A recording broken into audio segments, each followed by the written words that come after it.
has just been, not good. I'm so upset. Oh my God. The guy!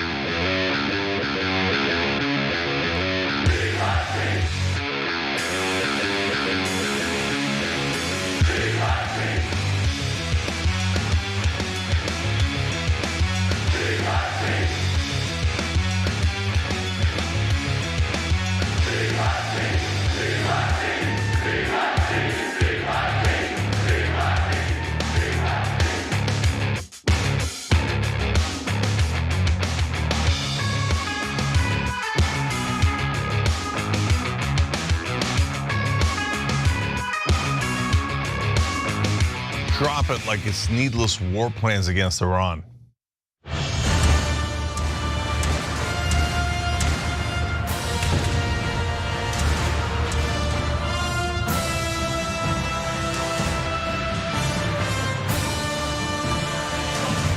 All right, welcome to the Young Turks Power Panel. Cenk Uygur, John Iadarola, Trey Crowder with you guys. Trey's a comedian. He's the host of the Weekly Skews podcast. I get it.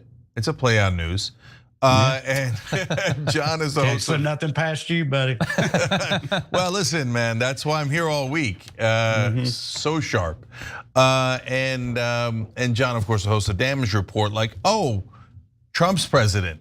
I wonder what the damage report is. Let's check that out at 1 p.m. Eastern every day. All right, so we got a lot of news for you guys. We're still asking on the website, one of our more popular questions on tyt.com, should we form a coalition with the right against the war with Iran? Well, that's going to be in the rundown a lot today because there's internal fighting, but then are they gonna cave into Trump anyway?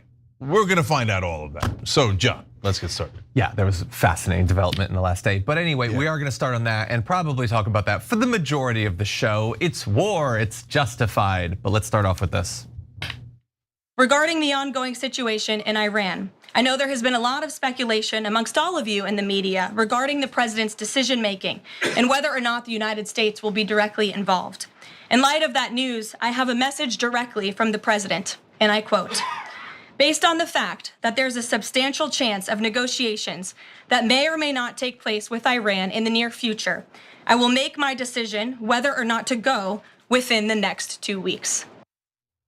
It was strange, admittedly, to get updates about the possibility of war from the press secretary rather than from Truth Social, but we'll go with it. So it could be 2 weeks, but is that actually him looking for diplomacy? Is that him buying a little bit of time to set up our attack? Cenk, what do you make of that? Yeah, I'm so curious what you guys think about it because I think he's trying to, he's basically saying, all right, MAGA and neocons, you guys fight, and then whoever wins and is more popular, I'll go on your side. That's my read of Trump and why he's doing this 2 weeks. Plus, he wants to get Iran back to the negotiating table so that he could declare that, oh, you see that, I was a tough guy, and then I got peace. Oh, that'd be perfect for Trump's brand, right? I'm both tough and anti-war. So he's trying to thread that needle. Whether that'll work is an entirely different question. Which side is he finally going to end up on? Different question. How is MAGA going to react? Different question. And those are all the questions we've got to tackle. Yeah, at the end of the day, look, if we do not directly enter into the war, then on that he gets, I guess, a little bit of anti-war, although that's just maintaining a status quo if Biden didn't go in. But he also said that, with me as president, we have stability. People don't do attacks like Russia did with Ukraine and with Hamas and everything, except that's not the case. Israel felt totally free to attack whoever they want. This isn't even the first place since he became president. So John, he does have to answer for that. Yeah, I just got to jump in real quick on that. Guys, it's even worse than that, right? Because he always says like, oh, that war would have never started if I was president, would have never started, right? But in this case, not only did it start under Trump, but Netanyahu defied Trump in starting the war. Yeah. He said, I don't care what you think. I don't work for you, you work for me. And I'm gonna start this war, and then you're gonna have to think through for 2 weeks if you're my bitch or not. And so that's the decision Trump's trying to make. So don't tell me that wars wouldn't have started under you when a giant one just started and you're thinking of joining it. Yeah, exactly. But let's try to work through some of the insider information to figure out how likely it is that we will actually get ourselves involved in this war, because there's evidence that points in both directions, and I'm not 100% certain I know exactly what he's thinking. I'm not certain that he knows exactly what he's thinking. But anyway, some are saying in the administration that the 2-week timeline is that he is very worried, seriously worried about the lasting impacts of regime change, which would be nice. It's good to see a president actually thinking through what happens after a regime is toppled. He apparently doesn't want to turn Iran into Libya, said one insider familiar with the deliberations that are going on. He apparently in recent days has specifically mentioned Libya's decade-long plunge into anarchy in 2011 after the US joined a NATO bombing campaign to oust Gaddafi. That's according to 3 different sources. But, and this is where it's much more typical Trump administration stuff, they do believe that if we engage in war and the regime is toppled and stuff like that happens, it isn't actually his fault anyway. The insider said Libya was a much more extended kind of bombing commitment, and it ended up being regime change. If the regime falls in Iran, then it's not on Trump, because that's not the goal of his very limited strike. I would love to have an actual man in charge if we're gonna have something that looks like a man, somebody who takes responsibility for what they do. Your goal has no effect, like it doesn't matter. If you strike them, if you, for instance, as they're now talking about, potentially do assassinate the leader, and it does fall into a civil war, massive infighting, failed state or whatever, like it is very small comfort to say, but that wasn't my goal, it was limited striking. It was just a decapitation attack. And so, no, they're not gonna take responsibility if that ends up happening, but I do like hearing that at least it's something they're thinking about. And so some people are saying that it isn't actually about buying time for diplomacy. And it could be, Trump is still saying he wants some kind of deal, although right before we went live, he said that Europe, I guess, isn't allowed to talk to Iran, and Iran doesn't want to talk to them anyway. But others are saying that it's just to buy time to set up for the actual attack. Apparently, it would provide time for a second American aircraft carrier to get into place so that if we do the attack and we need to defend against the counterattack, we would have more material in the area to do that. It would also provide Israel more time to destroy the air defenses around the site that we would be attacking with our bunker busters.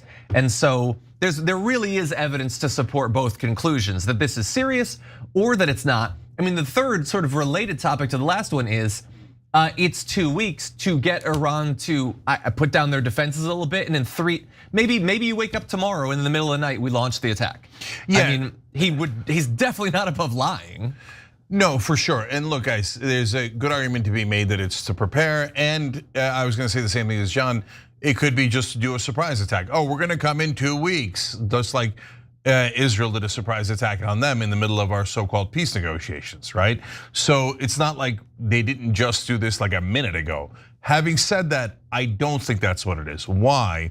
Because Israeli officials are mad at the delay. They're like, we already gave you an order, and now you're gonna take 2 weeks to do our order? How dare you? So when I see quotes like that, and obviously I'm paraphrasing, okay, in the press with Israeli officials upset at the American government for delaying, then I think, okay, no, he is actually delaying. And unless it's like an enormously elaborate surprise attack and they've coordinated the Israeli officials pretending to be upset, but I tend to doubt that. Trey, what do you think? Well, I think we can all agree, generally as Americans, we can rest easy in the comfort of knowing that whatever decision Donald Trump ultimately makes, it's sure to be the most level-headed and diplomatic option available to him.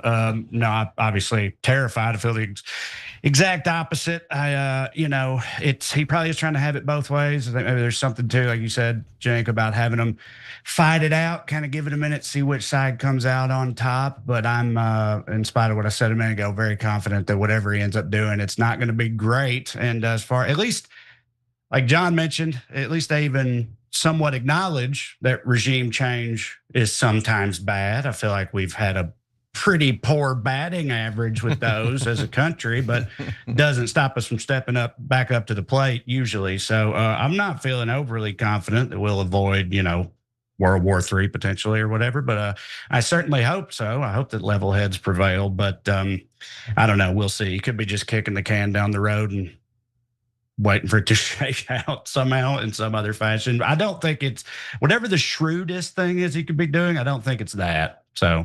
Yeah, in terms of the kicking the can down the road, it's also possible. I mean, there was initial reports that he didn't want Israel to do this. That's now very well established, no matter how much Carolyn Leavitt would pretend that this was always the plan. And then he saw that Israel was pretty impressive in the first few days, and now he wants in on it. He's feeling like FOMO or whatever. And so if the 2 weeks go by and it's still going well, then maybe he thinks, well, this is a pretty safe thing. I can get us involved or whatever. And he's not gonna wanna look weak by virtue of the fact that Israel has just been doing this. Or alternatively, if it starts to fail, and the perception is that Israel needed Trump's help, but he didn't provide it, then he could look weak in that respect. Which is why I just believe that it seems inevitable that we're gonna do something. Now, are we gonna be marching 50,000 soldiers across the border? I don't know, but it's a massive country with a big military, and these sorts of things can balloon out of control. I think, and we already know that he approved some sort of strike plans, including potentially the use of these bunker busters. I feel like that's pretty much a lock at this point. Again, I really hope that I am wrong, but I think it's entirely possible that he does that. And if he does that, then it's almost certain that there will be reprisal attacks against the United States or its forces or its allies. And that's very consequential. He could have been, in signing these orders, signing effectively the death warrant for a lot of our soldiers in the region. And he has to know that. And for him to do this when it didn't even seem like this is really like he wanted to be involved. Like I'm always ready to badmouth and give him the least charitable interpretation of his motives. And that's true. I have Trump derangement syndrome, but it doesn't seem like 2 weeks ago he was hot for war with Iran. I'll give him that credit. And so for him to be manipulated or led into it is even more pathetic than him just being the hawk that he could have been or some other Republican president would have been. And so it really is feeling like we're gonna be dragged in. My best bet is we're gonna try to destroy Fordo, and depending on Iranian reprisals, maybe get drawn in, and maybe it becomes a bigger thing. Maybe it becomes a thing that involves years of conflict. I don't know, but there is the Steve Bannon factor. I know we're gonna be talking about that later in the show. What do you think? Yeah, so I'm gonna touch on that a little bit. There's two things I want to go over. So where do the different parts of the Republican Party stand? So, and who's the most culpable? So the worst of the whole lot are the Republican politicians in Congress. Outside of Thomas Massie, they're all warmongers. Marjorie Taylor Greene is on the bubble. She hasn't joined the War Powers Resolution, which would prevent the president from declaring war. So right now she's full of crap. She hasn't taken action to actually oppose the war. She tweeted. Oh yeah, she tweets, right? And then look, by the way, that's better than not opposing it. And she's doing that because her own voters are pushing her to do that, which I'll come back to. Okay, so, but the Republicans are 99% corrupt. Other than Tom Massie, they all love the idea of this war and can't wait to serve AIPAC loyally. So that's a stone cold fact. If you're a Republican voter out there and you want to defend your precious little politicians, go look at their voting record, go see if they joined Massie in trying to assert constitutional authority for Congress to prevent war. They didn't, okay? So that's clear. Trump is he's in the middle. Why? Because he's a good guy? No, he's in the middle because his base, in my opinion, is largely against the war, but his donors are all for the war. And so he's like, oh, and then he's got surrounded himself with a bunch of neocons that Miri Madelson asked him to hire, and they're all like, oh, sir, this is very dangerous. You look really weak and pathetic unless you just absolutely destroy Iran. I mean, are you gonna look so silly and not jump a bunker buster? I mean, you're looking weaker by the minute now. And Israel did this brilliant strike. Okay, so let's just pause there for a real quick story. So part of the reason that we first put out a statement saying, hey, we didn't have anything to do with this. Marco Rubio did that on the first night. And then by the morning, Trump had changed to, oh yeah, we were involved, we gave them intelligence, we deserve credit. Wait, why credit, right? Because Fox News ran a segment that morning saying that Israel strikes were brilliant and strong. So Trump then thought, oh, well, I want to be brilliant and strong. I was in on it. I was in on it. It's my credit for that. Like, he's such a simple-minded guy, right? But the fact that there's a countervailing force is what's so interesting, because that never existed. Guys, they were the longest running show in internet history. I covered the Iraq war before it got started. There was no countervailing force, none, zero on the right. They were all like, yes, let's attack. Okay, 100% of them, including Tucker Carlson at the time, including Donald Trump at the time, all of them. Okay, some of them switched a little later, some of them switched way, way, way later, decades later, right? And pretending they were against it. No, they were all for it, okay? So now, finally we get to the MAGA voters. So no, more than half of them are actually anti-war. I know that a lot of people on the left are like, no way, you're crazy. They're all a cult. We're gonna talk more about it later in the show. But guys, why would the voters lie? Like, it's not like MAGA's shy about their opinions. It's not like they're worried about offending you. Like, on all the other issues, they're like, yeah, goddamn immigrants, round them all up, send in the Marines, right? They're not shy. They're not a politician. They're not taking donor money. They have no reason to lie to you. No, they really don't want the war. Like, and if you say, oh, right, they all work for Laura Loomer. Do they? Because Laura Loomer's fighting Tucker Carlson and Steve Bannon. So if they all follow her orders, does that mean MAGA hates Tucker Carlson and Steve Bannon? No, they're actually split. They're actually split. So now that doesn't mean they're not gonna fall back in line. We'll talk about that later in the show. Okay, so now what do I think is gonna happen? This is the hardest one of all because Donald Trump nailed it. This is a hilarious beginning to a sentence. Wait for the second half. When he said, nobody knows what I'm gonna do. I'll probably decide in the last second. I'd like to do that. I'm like, yeah, that sounds like him, yep. So even Donald Trump doesn't know what he's gonna do. So we're all guessing, based on what we think we know about Trump, his base, his donors, and all this stuff. So what's my guess? 75-25 that he bombs them, okay? So why? Because Iran is not going to come back to the table and do an unconditional surrender. That's what Trump wants. Now, before they almost had a deal where Iran said, oh, we'll stop enriching uranium at the military, where we get anywhere near the military level, and we'll enrich uranium under controlled circumstances, monitored for just energy purposes, which is what they were doing in the past, which is basically the Obama deal, right? And Israel said, no, we veto that deal. You have to take away their entire uranium program. But that for them, for whatever reason, is a red line, and that they view that to be a national humiliation if they have to do that. So it is very, very unlikely they'll do that. So since Iran is not going to come back and go, okay, we surrender, dear Donald Trump, he's probably going to take offense to that. He's going to be easier to manipulate. So 75-25 at least that he attacks.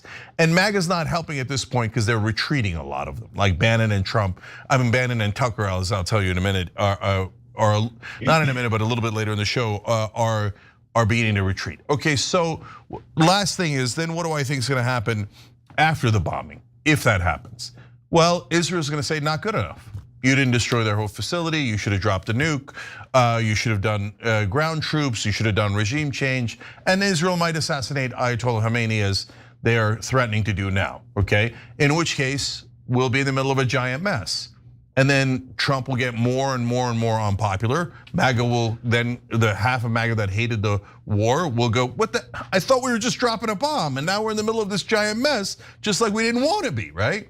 And this is the super bold prediction. And I understand there's a series of steps to even get to a place where this might happen. But if all that happens, I think that Donald Trump will leave in the middle of the war. And Israel will be like, wait, what? You can't leave in the middle of the war. We're in this war together. And Trump will be like, I don't know, it's costing too much, MAGA doesn't like it. It hurt my popularity. Where's my new bribe? If you don't have a new bribe, I'm gone. Yeah. Okay, that's my guess. Well, we'll see. I hope none of that happens. I hope we don't bomb them. Trey, thoughts? Yeah. I also hope we don't bomb them, but I'm also not overly optimistic. To like 75-25, that's probably pretty good odds. Because like when the last time we chose not to bomb a place, we got spend all this money on all these sweet toys. There's a lot of people in DC that just really like to use them. You know, war is a big cottage industry over here in the US. So I mean, I'm always worried that we're gonna leap into another one. I agree with you too. Like I'm also glad that there just are even factions, like you said, a countervailing force on the right now. And it's been weird. It does make for like strange bedfellows because so far the ones who are like against it, a lot of times it's the more typically loonier type of, Republican, the more hardcore, like MAGA-y type. So it's been put me in positions I never thought I'd be in before, like watching Tucker Carlson dress down Ted Cruz. And I'm sitting there thinking like, hell, man, Tucker's spitting. Get him, Tucker. It's like, I never thought I'd think that, but that's just a testament to just how much Ted Cruz sucks. But like, it's weird sort of agreeing with him on anything, but we're talking about war here. And it's like, whatever their motivations are, because I know a lot of people said about Tucker and some of those types, it's like, it's just because he's a Russian stooge and that's what Russia wants or whatever. But it's like, it's still kind of, they can fall backwards into being right about any one given thing. They say about broken clocks and blind squirrels and all that. I just don't want there to be war, but I'm worried that there will, because like you guys said, it just feels like the thing that we would do in any administration, but this one in particular. Also, I'll say seems like maybe one of the worst times in any of our living memory for a new war to start, given the leadership at the top of our military right now. They don't exactly inspire confidence, so that's also alarming. But we'll see what happens. But I'm not feeling great about it. I mean, at the very least, thanks to that leadership, we'll finally have a bit more transparency during the war. I mean, if you're curious how it's developing, just get in the Signal group. Get all the details as they develop. But we have a development that I think we should briefly talk about.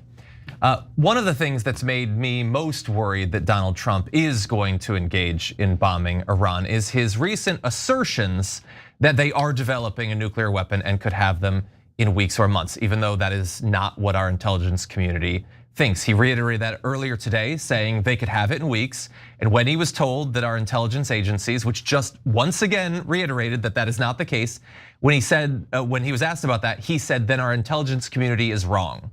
And so this is feeling super run up to the war in Iraq. Just again, baseless belief that we have to go in there because of weapons of mass destruction. And one of the interesting sort of factional fights that developed from this was that to assert that, he had to contradict Tulsi Gabbard specifically, who had testified in March that they were not developing a nuclear weapon. And he seems dead set on the idea that she was wrong. And that was fascinating. Tulsi Gabbard maybe being pushed out of the administration because she stood for the truth for once. And we have a little bit of an update on that. But first, here is Donald Trump being asked about this disagreement. I think within a matter of weeks, or certainly within a matter of months, they're going to be able to have a nuclear weapon. We can't let that happen. What intelligence do you have that Iran is building a nuclear weapon? Your intelligence community has said they have no evidence that they are at this point. Well, then my intelligence community is wrong. Who in the intelligence community said that? Your director of national intelligence, Tulsi Gabbard. She's wrong. She's wrong. And remember, Tulsi Gabbard didn't just say that they don't have weapons. Like a week ago, she put out a really flashy Russian-style video about World War III. She seems to actually not want us to engage in actions that could lead to nuclear war. And so finally, you have Donald Trump, who seems to be willing to gobble up propaganda and spread it baselessly to get us into a war, and Tulsi Gabbard standing for the truth, which after the last few years is refreshing. And if that makes you uncomfortable, it's not actually going in that way, because Tulsi Gabbard just tweeted, "The dishonest media is intentionally taking my testimony out of context and spreading fake news as a way to manufacture division. America has intelligence that Iran is at the point that it can produce a nuclear weapon within weeks to months if they decide to finalize the assembly.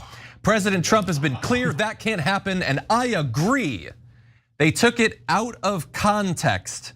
She said in March, the US continues to assess that Iran is not building a nuclear weapon, and Supreme Leader Khamenei has not authorized the nuclear weapons program he suspended in 2003. Yeah. She didn't want to lose her job, that's it. This is utterly pathetic. I'm so glad you read that second comment, John, because I was about to give her credit. And I did when it first happened. I was like, I thought Tulsi was gonna be in favor of war against a Muslim country, to be honest. And so I didn't believe her that she was anti-war. And so when she came out and said, "Oh no, Iran's not developing a nuclear weapon," I was like, all right, where credit is due. That's true, and that's kind of an anti-war position. I now take it all back.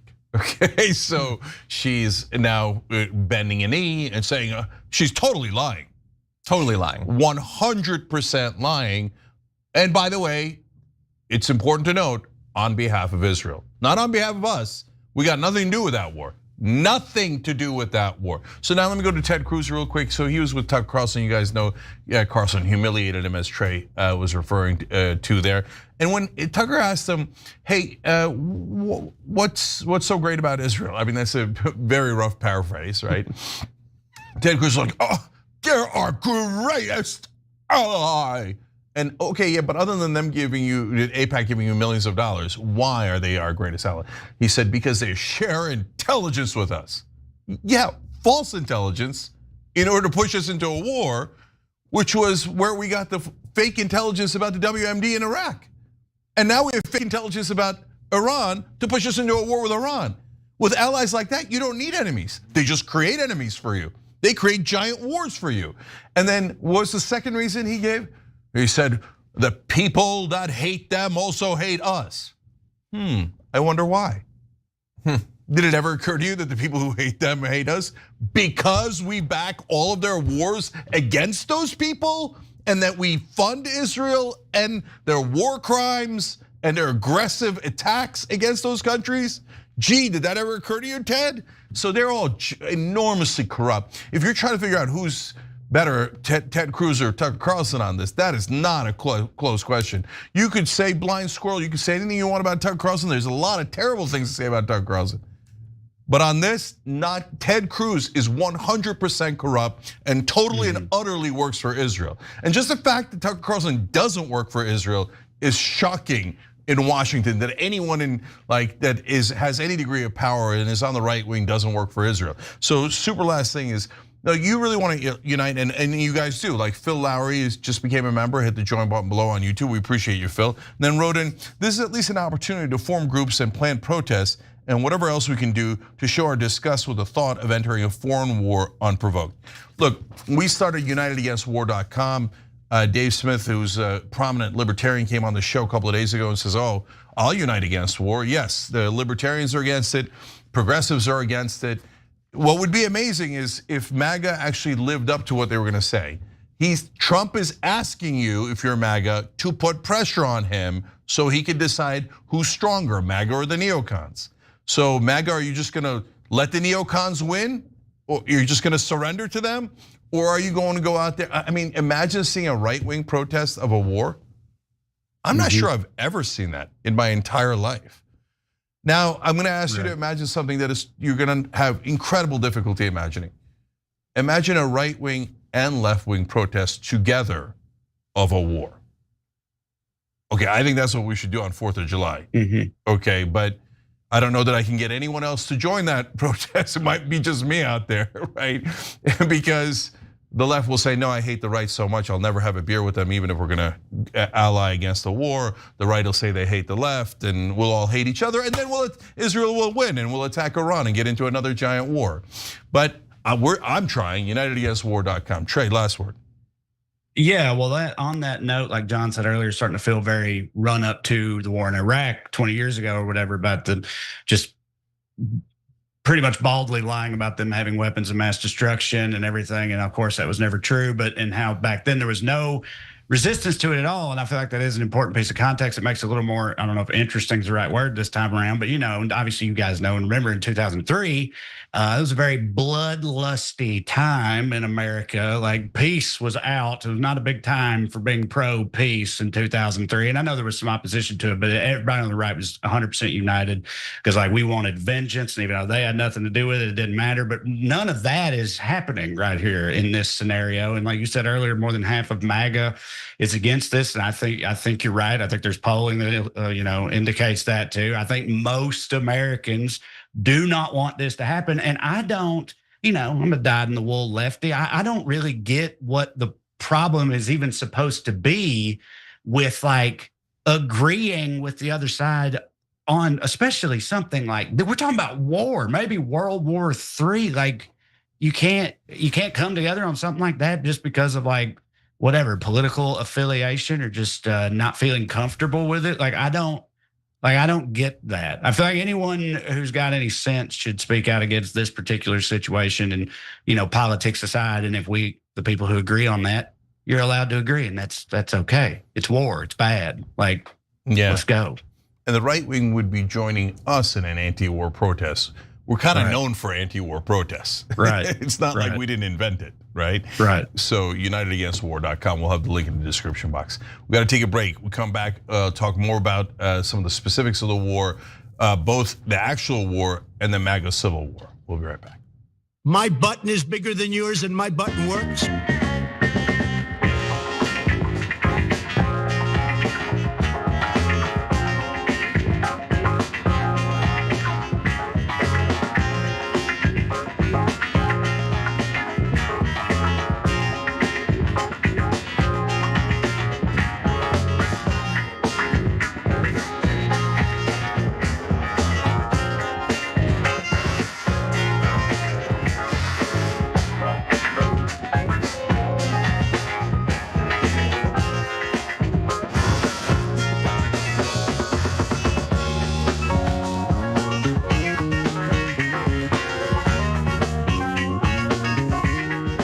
All right, so guys, we're doing a movie screening next week, Thursday, June 26th with Brave New Films. It's an amazing documentary about Palestinian journalists being murdered by Israel in Gaza. So Gaza journalists under fire, Los Angeles screening. It's free, so just come out, I'll be there. Looking forward to seeing you guys, tyt.com/event, tyt.com/event. And don't forget our podcasting network, you can check that out wherever you get podcasts. And then on Shop TYT, we've got Anna saying you're a vile individual to a supporter of Israel who is defending genocide. And we made it fun by putting stars on it. ShopTYT.com, that is to anyone defending genocide, you're a vile individual. Okay, Bloated Ego writes in, can we have a law that says that the one that call for war would be the first ones called up to fight the war, who would ever call for war then? That's a great idea. And if they're too old to serve, first of all, we could put them on the front lines anyway, just in case. And number two, or they can nominate their son or daughter to go to the front lines. But you're not allowed to vote for war unless you or an immediate family member is going to be put on the front lines. We'd have zero wars, none. The rich and powerful would never, ever, ever risk themselves or their family. They would only risk yours. And Don Dada Dragon says, this issue is the first time since Luigi that me and my Trump voting friends are advocating for the same thing. That's interesting on a couple of fronts. And because of this, they're also turning their attention to Gaza. The way I see it, we have a chance to defund Israel and expose the average American to how much Citizens United has affected the political system. That's such a great, great comment. The Luigi part, I don't know what you guys agreed on. I'm a little worried about that part. But the rest of it is fantastic. That's right. So number one, I'm now seeing MAGA for the first time. Before they're like, I don't want to fund Israel. The ones that are against war, against foreign funding, etc. I don't want, but the Palestinians, I don't really care about, right? Now I've started to see just this smattering of MAGA going, yeah, wait, why are we killing all the Palestinians? And why are we paying for killing all the Palestinians? And I've even seen a couple, because Massey started this. They're getting their cues from, I'm telling you, man, Tom Massey turned out to be a bit of a hero, even if we disagree with him on 90% of stuff. Massey started talking about good Christians aren't in favor of genocide. And so I'm now seeing a couple of people saying, yeah, I don't think it's a good idea, is it, on the right? And what I would love the most is if this exposed money in politics, because the idea that the Jews control everything is ridiculous. No, money in politics controls everything, big drug companies, etc., and it's beginning to expose that more and more. John, you were gonna say something? Yeah, super fast. I was gonna say, like Tucker Carlson will be like, we shouldn't go to war, like sort of pragmatic, realpolitik or whatever. Marjorie Greene, in her tweet, said something about innocent people shouldn't die. Which even when they oppose war, they don't often acknowledge the moral component of it. Yeah, they're beginning to acknowledge. Look, I'm being nice to her in that very limited case. Now sign on to the War Powers resolution. Yeah, I agreed with that. Navinix writes in, just like the MS-13 tattoo, probably Mossad drew a picture of a nuke and showed it to Trump, and now Trump believes Israel has a nuke. Might, maybe.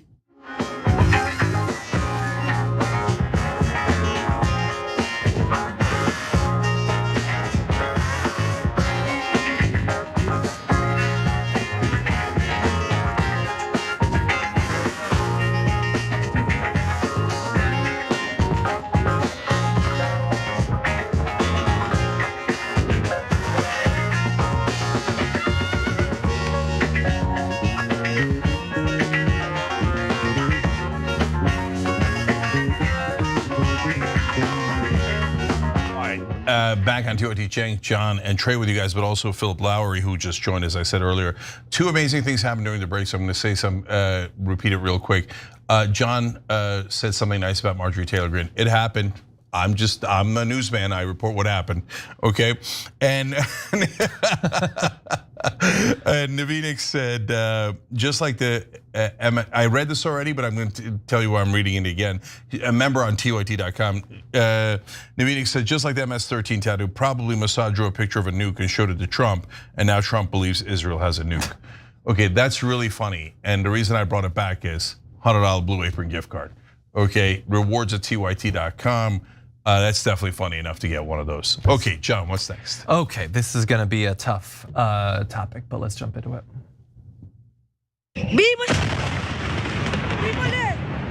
The moment an Iranian missile slammed into Soroka Hospital in Beersheba this morning. Inside, panic and chaos as doctors and patients fled to the bomb shelters. This is the largest medical facility in the south. The emergency room was operational at the time of the attack, but there were only minor injuries. So Israel is now promising revenge after the Iranian missile that you saw talked about in that video did in fact hit one of the country's largest hospitals, as they acknowledged. Thankfully, and perhaps miraculously, considering how damaging the attack looked in that case, there were no fatalities as a result of it, although there were some injuries. In the larger conflict, though, there has been a number of deaths. Human rights groups estimate that 639 Iranians and 24 Israelis have been killed since Israel launched this war just about a week ago. And in the context of this particular hospital, one might wonder, why is that being targeted by Iran? Well, they say, or at least the official Iranian news agency says, that Iran was targeting the headquarters of the IDF's elite technological unit and an intelligence camp about a mile from the hospital, which Israel says is BS. They use a different term, that's basically what they mean. And I mean, it was a mile away, which means that either it's BS or their aim is not particularly good. In any event, Israel's promising to punish not only Iran, but perhaps directly the leader for this. The Minister of Defense for Israel accused Iran of war crimes of the most serious kind and said that the Ayatollah individually should be held accountable for his crimes, saying the Prime Minister and I instructed the IDF to increase the intensity of the attacks against strategic targets in Iran and against government targets in Tehran in order to remove the threats against the state of Israel and undermine the regime of the Ayatollahs. So just bear in mind that while the narrative, the log line of the war is that it's supposed to stop the nuclear program of Iran from the very beginning, and now they're just stating it, it's attempting to undermine the regime and to murder the members of their government, to be very clear. Now, they are saying that attacking a hospital is a crime, is a war crime, which I agree on. And in this particular case, Benjamin Netanyahu appears to agree. Take a look. I think it says everything about Israel and about Iran. Israel is fighting to remove the nuclear and missile threat aimed at our annihilation. We're targeting military sites. We're targeting nuclear sites. We're targeting missile sites. They're targeting a hospital. In this hospital, there are patients who are immobile. They can't even move. Right next to it is a children's ward, a baby's ward, infants. They target it. I think striking a hospital is always wrong, and we have, perhaps, I guess, in comparison to some, the luxury here at the Young Turks to condemn it in all cases. Unfortunately, the gentleman that you just saw in that video doesn't do that. He says it tells you everything you need to know that they targeted a hospital. Well, then I ask him, does it tell you everything we need to know about Israel, that you have targeted hospitals in Gaza constantly over the past 2 years? In fact, according to the World Health Organization, there have been 697 attacks on healthcare services in Gaza since October 2023. I think it's terrible that Iran hit this one hospital with this one missile, and thank God nobody died. I think it's 697 times worse that Israel has repeatedly done it over and over and over again, and unfortunately, there were no miracles in those cases, and many people died. Many civilians died, many children, many infants died. And I didn't see a video like that from Netanyahu after each of those attacks, or ever, once. ever about the fact that the hospitals and medical facilities had been targeted. As of right now, only 19 of Gaza's 36 hospitals remain operational, including one hospital providing basic care for the remaining patients. They're struggling under severe supply shortages, lack of health workers, many obviously have been murdered, persistent insecurity, and a surge of casualties, all while staff work in impossible conditions, often without water, without electricity. Of the 19 hospitals, 12 provide a variety of health services, while the rest are only able to provide basic emergency care. 94% of all hospitals in Gaza are damaged or destroyed. And this right here, if we bring up this graphic, this is a list of alleged IDF attacks on Gaza hospitals. That's from April to June of this year. Many, many months into the conflict, still many attacks on these hospitals. And to pull at your heartstrings, and I understand why it would, as the father of a young child, and Netanyahu in that video said that there's a ward for babies in that hospital, and so you should be even angrier at Iran, which you should. But unfortunately, again, very routine during this conflict for Israel to attack Gaza maternity wards. And as I said, I have a really young kid, so I kind of don't even want to read some of these graphics, but in November of 2023, the IDF forced staff out of a pediatric intensive care unit at the Al Nasser Children's Hospital to evacuate as they attacked northern Gaza. People went in with cameras 2 weeks later after the hospital was evacuated, and video appeared to show at least 3 of 5 dead infants with the bodies putrefying in close proximity to catheters and ventilators. One baby is seen decomposing while lying alone, appearing to still be connected to an oximeter with a green oxygen tank nearby as insects appear to crawl on its chest. Those particular babies were not killed by the bombardment, although many have been. They were totally voluntarily killed by the IDF soldiers forcing the doctors to leave them there. That was a totally optional thing that they chose to do. And no videos from Benjamin Netanyahu. No, this tells you everything you need to know about a government or its military. Man, I'm trying super hard not to hold it against Israeli civilians who at this late juncture are 80% in favor of continuing to kill people in Gaza. Okay, but I'm a much better person than they are. So no, I will not ever hold it against civilians, and I hate that Iran hit this hospital. I think it's terrible, and I don't want any hospitals hit. I don't want any civilians killed. Now let's talk about the massive hypocrisy of not just Israel, but the American media. So I've heard in American media now dozens of times that 24 people have been killed in Israel, civilians. And again, that's a tragedy, and I don't say that glibly, it really is. And by the way, that's why they should be furious at their government for starting this war and thinking, so what?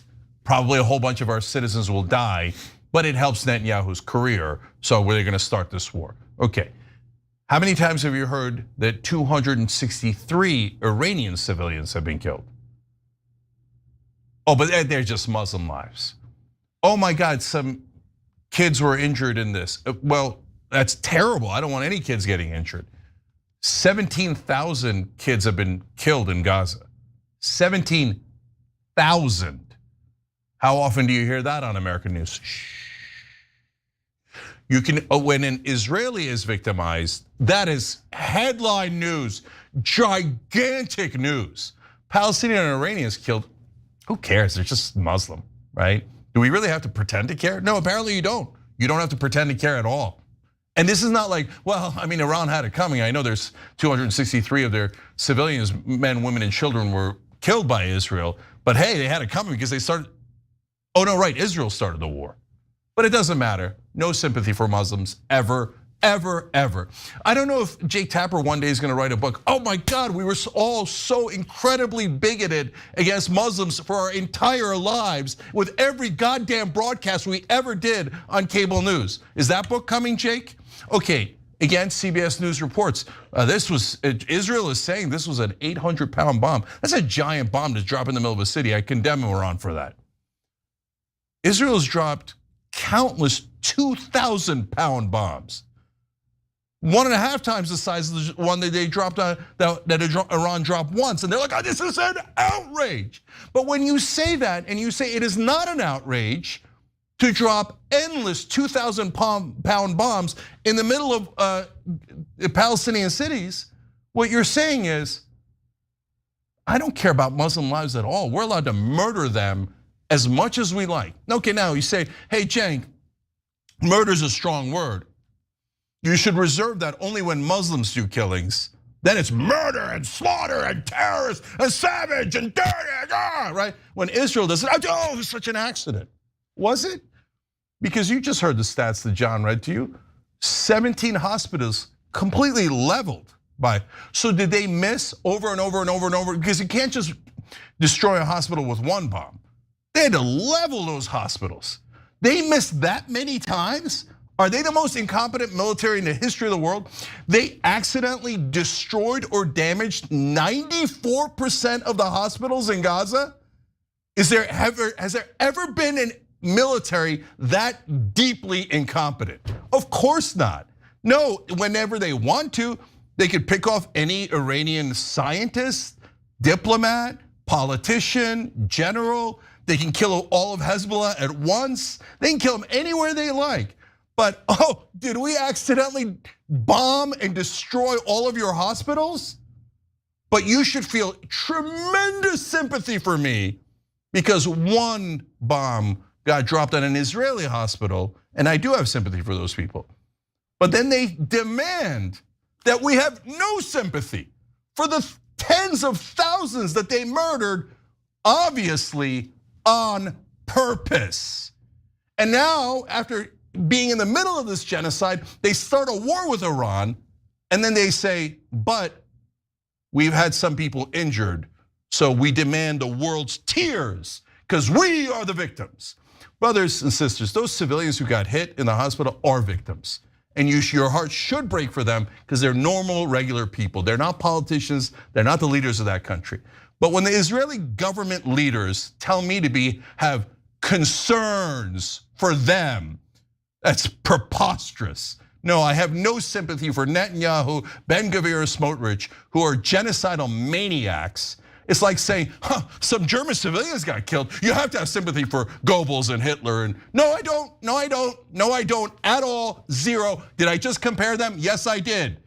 If you don't want to be compared to them, maybe you shouldn't do a genocide. Maybe you shouldn't start a war. I know.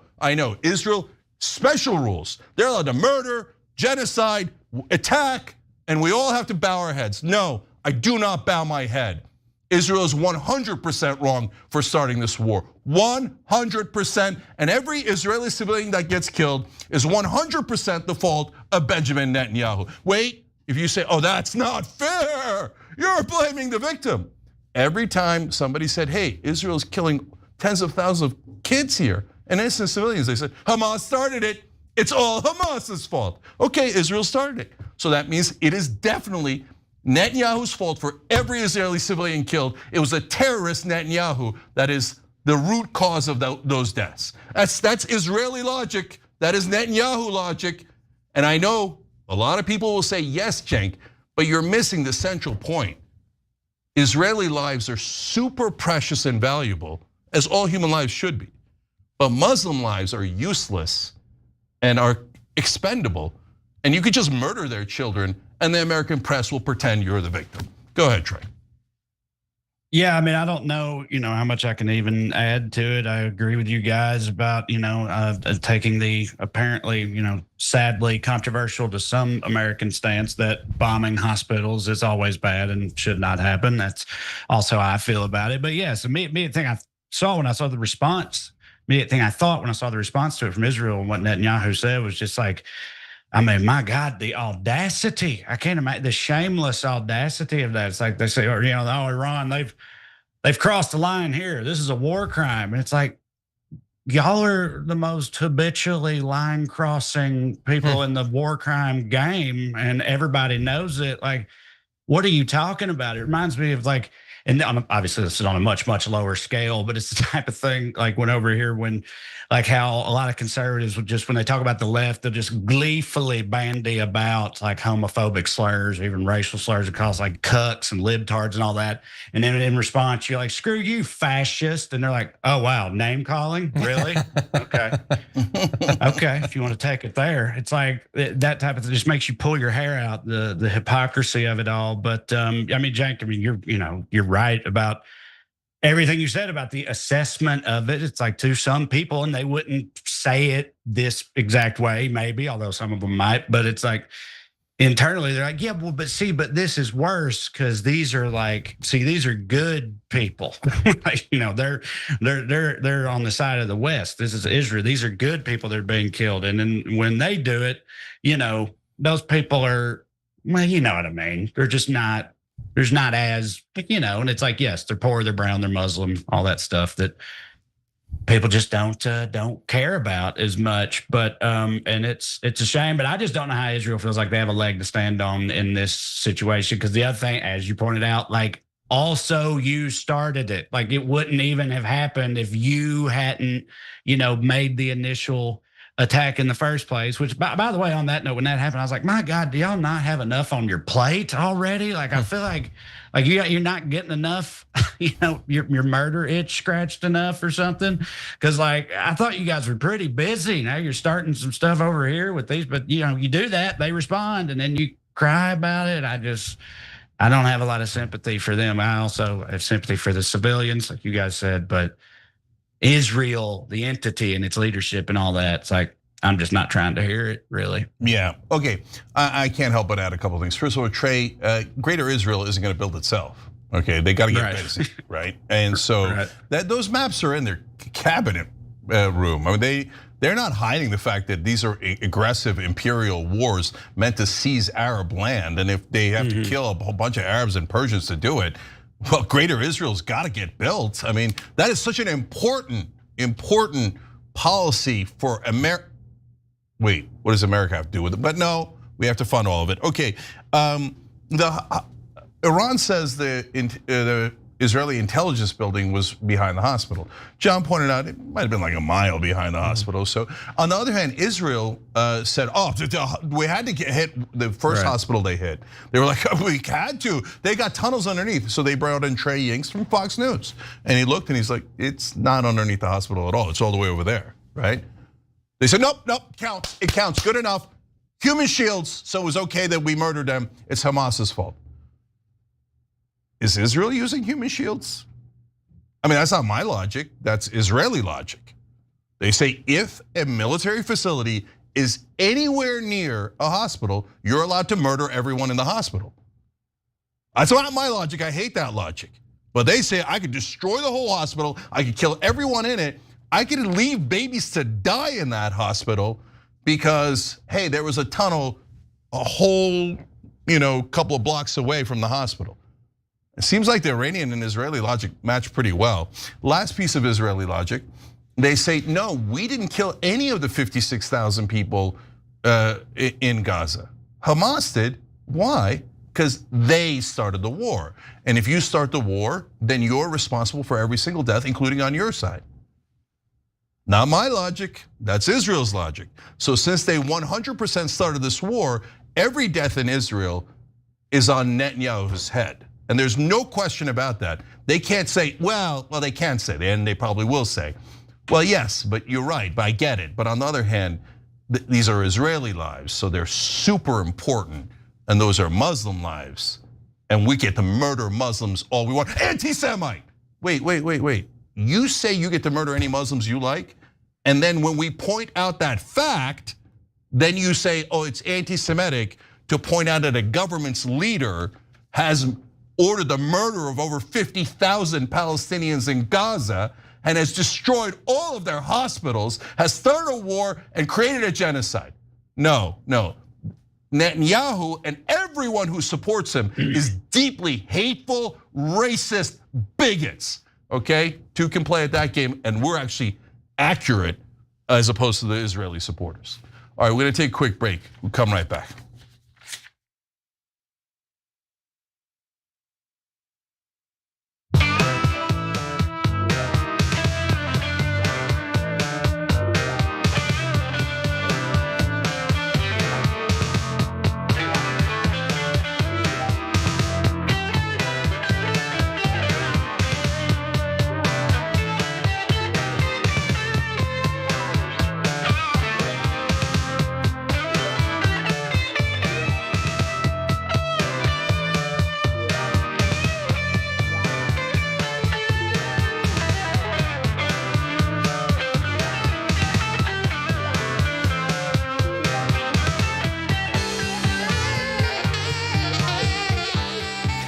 All right, I want to get angry, so apparently somebody, okay.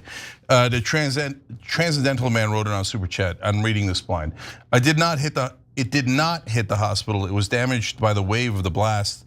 If it hit the hospital, it would have been leveled. You're spreading propaganda for Israel by sharing misinformation. Do better. Look, brother, I've looked into it, and to me, it is not at all clear. The Iranians say it didn't hit the hospital, just the shock waves. The Israelis say it did hit the hospital. They're both giant liars, so it's impossible to know what actually happened. At least for now, without better reporting, that's my sense of what I have read. And by the way, if you hit near a hospital and the shock waves injure or hurt people in the hospital, that's still terrible, right? And that's why it's also terrible that Israel has damaged or destroyed 94% of the hospitals in Gaza. So let's have the same standard for everyone, okay? So now let's go to our members on TYT.com. Burrito Bandito said, so the Trumpocalypse starts on July 4th. Well, look, they're gonna do a war power resolutions vote probably next week. Then Trump says he's gonna decide by around July 3rd. So yeah, on Independence Day, we might start a giant war for Israel to celebrate American independence. I think the next round of the No Kings protests are that day too, I think. Is that right? Yeah. Oh, that's a good day then, okay. Yeah, I would love to be independent of Israel. And if you say that, oh, no, Israel has no effect on US policy, you're a hilarious joke, like maybe the dumbest person in America or a mainstream media reporter. Bloated Ego says Israel's committing the genocide, but the US is funding it. So isn't the US guilty of war crimes by association? Shouldn't a warrant on the US be issued? Brother, don't go there. Here's why I say that. I'm not, look, maybe one day we'll get judged on that as a country, and we probably should, not probably, we should. I mean, but it was our politicians, we didn't do it. It's our corrupt, crook politicians that have taken hundreds of millions of dollars from AIPAC to totally and utterly serve Israel. If you don't realize that they took the hundreds of millions of dollars to serve Norway, to serve China? No, it's to serve Israel. If you're saying that that's not true, you're an idiot of the greatest proportions. I'm not talking to the member, I'm talking to Israeli supporters. Anyway, but the reason why I say don't go in the direction of blaming America, we need the American people on our side. So we need all of them on our side. We need left, libertarians, right, to stop this war. So this is not the time, in my opinion, strategically. Nani Dragon says even Jon Stewart was praising Tucker for his interview. Well, it's impossible not to. I mean, that evisceration of Ted Cruz was delightful to see. Mama T222 said, I've seen this statement from Bibi on several news outlets, but besides TYT, the only one that ever mentioned the destruction of health facilities in Gaza was Democracy Now! Amy Goodman is a national treasure. And it's not a coincidence that Democracy Now! And the Young Turks were the only two national shows that said don't go into Iraq. And now we're the only ones that are showing you the true face of Israel and their war crimes. That, you know why? Because we're the two honest shows, Young Turks.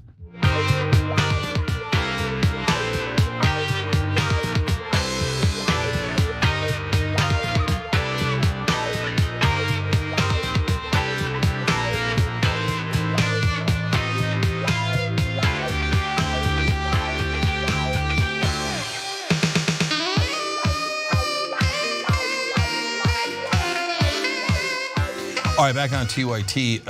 I just got to read two quick comments. Suspal writes in at TYT.com member section. Trey is so great. I saw him live last year and he stayed and took pictures with everybody one by one and was kind and gracious, also hilarious. I'd see him anytime he's in KC. So Trey, how can people catch you? You go to Trey Crowder, TRAE-Crowder.com to check out my tour dates. Also Trey Crowder on any social media platform. KC, just for the record, I'll be there again in July, next month, July 25th or 26th, something like that. So, but I'm going all over the place always. Yeah, just Trey Crowder on your preferred platform, TreyCrowder.com, and that'll do it. All right, great. And lastly, during the break, I read a super chat from Transcendental Man who was challenging us with a little bit of critique. He wrote back in, thank you, Cenk. I appreciate this response. I love that, brother. Way to have an open mind. Nice. Okay, John. Okay, let's end the first hour with a little bit of good news, or at least a good development. Federal judge earlier today ordered the US government to finally free former Columbia University graduate student Mahmoud Khalil from the immigrant detention center where he's been held since early March. This is US District Judge Michael Farbiars, who said it was highly highly unusual for the government to continue to detain a legal US resident who was unlikely to flee and hadn't been accused of any violence. He said Khalil is likely not a flight risk and quote, is not a danger to the community, period, full stop. And to be clear, he has not just not been accused of any violence, he hasn't been accused of any crimes.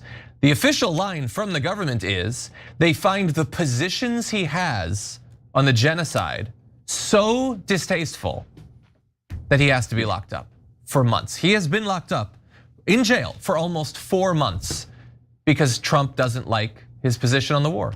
That's it. His positions are so crucially politically incorrect that he had to be locked up and kept away from the public because he might infect them with his anti-war positions. In any event, this comes after several other scholars have been targeted for their activism. They've also been released, but earlier than Mahmoud Khalil, who was the first who was seized during this spate of censorship. You have a former Palestinian student at Columbia, Mohsen Mahdawi, a Tufts University student, Ramesa Ozturk, and a Georgetown University scholar, Badr Khan-Suri, who all were detained and all were ordered to be released. And obviously, Khalil finally being released was seen as good news by his wife, who has been away from her partner for a third of a year now for absolutely nothing. She says, we know this ruling does not begin to address the injustices the Trump administration has brought upon our family and so many others. But today we are celebrating Mahmoud coming back to New York to be reunited with our little family. And that is good news. Assuming the Trump administration actually abides by the ruling, we'll have to see. Yeah, John, the only bone I have to pick with you is your headline was a little wrong. It's Israeli hostage released inside America. It was donors who want America to serve Israel that ordered the arrest of Mahmoud Khalil. There's no other reason to arrest him. And this judge, by the way, if you think, oh, biased liberal judge, no, he's the one that said it in the first round. No, they have a right to detain him and deport him if they can prove their case. So at the time, people were like, oh, maybe he's a pro-Trump judge, right? No, he's like, no, you got to show me the evidence. So they bring him in, and he's like, okay, give me evidence of any violent act he did. Oh, we don't have any. Okay, how about property destruction? We don't have any. Okay, how about any crime? We don't have any. So then why the hell did you arrest him? And they're like, it could be that maybe there was a problem on his visa. Yeah, but what do you mean maybe there was a problem in his visa? Is there a problem in his visa? We're not gonna present any evidence. It's like, well then yeah, if you arrest a guy for absolutely no reason, yes, you have to release him. That's our laws in America. It's not complicated. This is like the easiest case he's ever had to deal with. When the government presents zero evidence of any crime, no, you can't keep him. But the government says, but to be fair, he has criticized beloved Israel. And remember when we burned our Constitution and got rid of the First Amendment? Or actually just crossed it out. You have freedom of speech unless you criticize Israel, in which case you'll be locked up because AIPAC gave hundreds of millions of dollars to our Congress people and to Joe Biden and Kamala Harris and Donald Trump.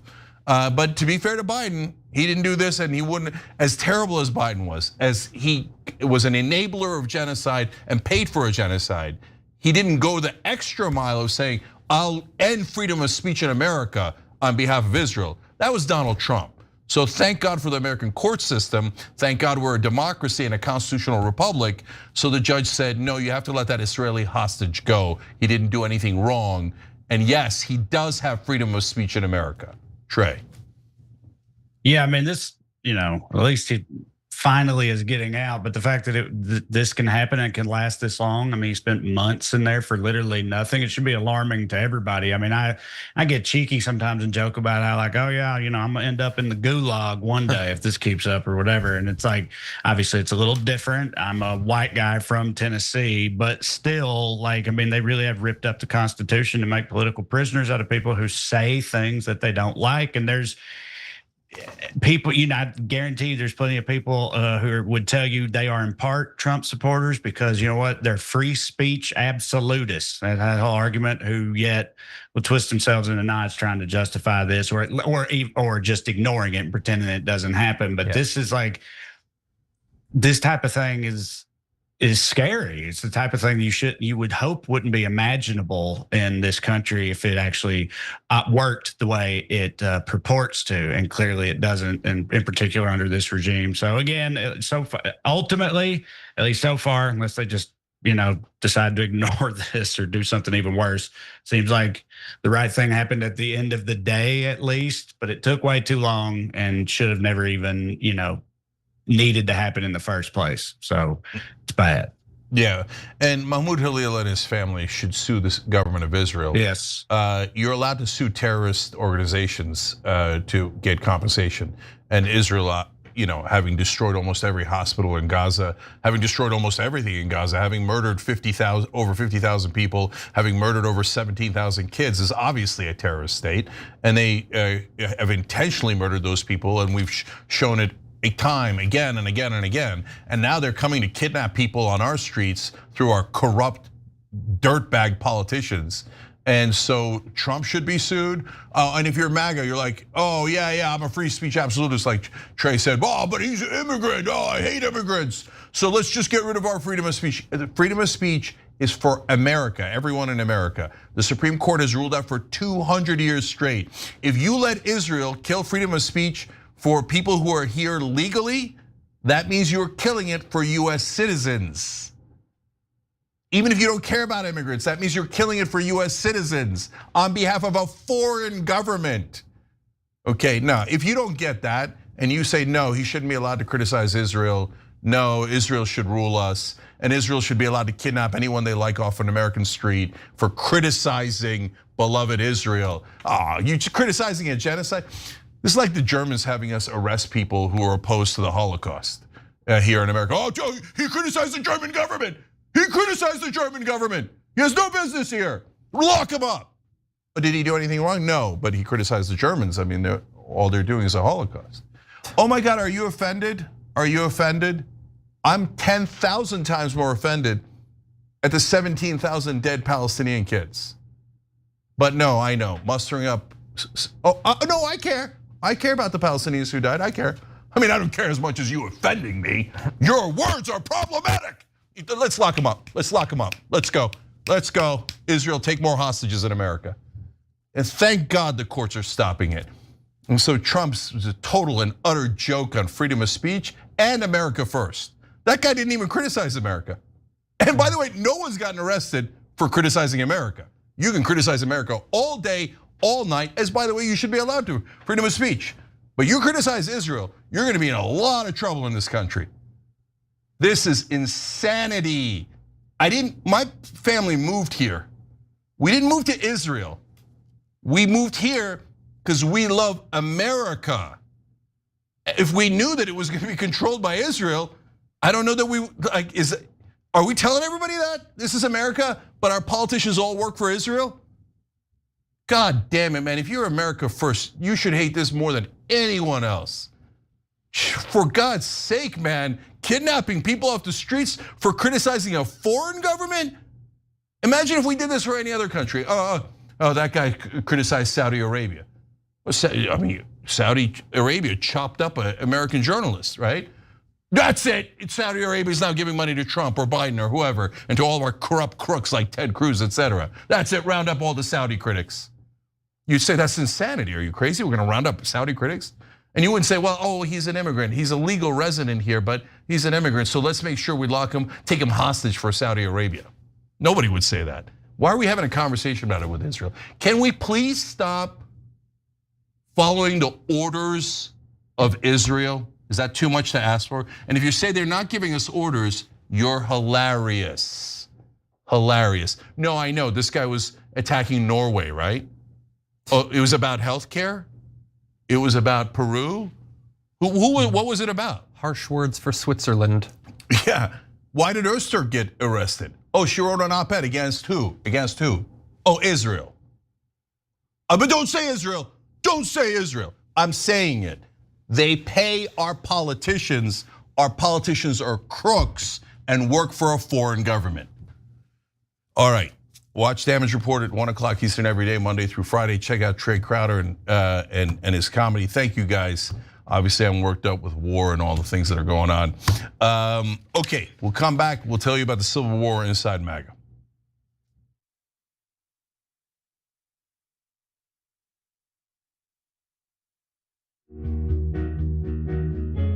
Our audience has given us everything, so we couldn't be more connected. When we first started, people would start giving us directions and say, okay, the mics are too large, move them. Turn them into lav mics. I mean, they were incredible. And then one guy walked in and gave us a really expensive switcher and said, you guys need this, and walked out. Okay, it's amazing. They helped us build a studio. They did a $2 million funding campaign for us. And so they really are us. We do this show together to the point where some of our hosts are even former listeners. So when we say that the audience is part of TYT, we really mean it. I think what the audience also appreciates is especially if they're members, they really get an inside look into who we are, our personal lives, what drives and motivates us. It goes beyond just storytelling. I think that what we do is allow our viewers and our listeners into our daily lives, and we give them kind of like this inside look into everything that we're passionate about and why it is that we're doing what we're doing, right? Like the motivation behind what we're doing, I think is important for our audience to know, and we're not shy about sharing that with them. And it's different from what people typically see in legacy media outlets where everything is kind of dry and robotic and there's really no personality or authenticity that comes along with it. Oftentimes when we're doing the show, I don't really think of it as me telling them stories. I think of it as us having a mutual respect and conversation with one another. And as I said earlier, I mean, not only do I feel that through the work I do, I'm informing our audience, but they inform me oftentimes as well. You know, they'll pitch stories to us. They'll tell us, you know, a certain perspective or angle to a story that we might have missed. And I love it. You're about to watch some behind the scenes footage of the Young Turks. Ooh. Now these are partial videos. If you want to get all of them, you become a member, go to tyt.com/join, and you'll get all the behind the scenes of me, Anna, John, JR, a little bit reality show like, tyt.com/join, and enjoy this. You know what you're seeing behind me? Jersey, hold. Watch me flip this camera. However I flip it. Do I flip it like this? No, I just took a picture. I'm bitsing right now. What? Behind the scenes. Oh, okay. For members? I don't have my face on. She doesn't have her face on, folks. Oh, that's JR's ass right there. You can't take 5 minutes off, can you? No, I can't, Johnny Pie. I said it was live stream, but I was lying. It's not a live stream. It's just for members. Bitsy, this is my cat. You know what his name is? Kiki Cat. Animals are innocent. Control room and the insanity is obviously there. Right now, as you can see, I'm directing or tech directing. I'm so happy to be here. This is what like a Labor Day beard looks like for Cenk. Man, you're a Young Turks viewer if you recognize me like this. Such a big fan. Oh, thank you. You are the one person in my life I would love to meet. What's going on, guys? This is a Bitsy or a BTS or behind the scenes with Hassan Piker, AKA Woke Bay. Oh, hi, I didn't see you there. I have finished my show, The Damage Report, and now I get into a really awkward time of the day. When I'm sitting, the control room is right there. So I can see Bart. This is the Pittsburgh office, by the way. Referred to often as the boiler room. You see how it's ripped? Is it super unprofessional to wear that at a business meeting? Or am I like cool, rebel? I just finished doing the power panel and I'm fired up. What do you do for TYT? Not a whole lot. If you're frantically tweeting at us that something's broken, thank you, because I'm fixing it. And thank you for being a TYT member. Super last thing, because there's always got to be a super last thing. Oh, that was disastrous. This has been behind the scenes, behind the scenes.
All right, for now it's a power panel of 2, plenty of power.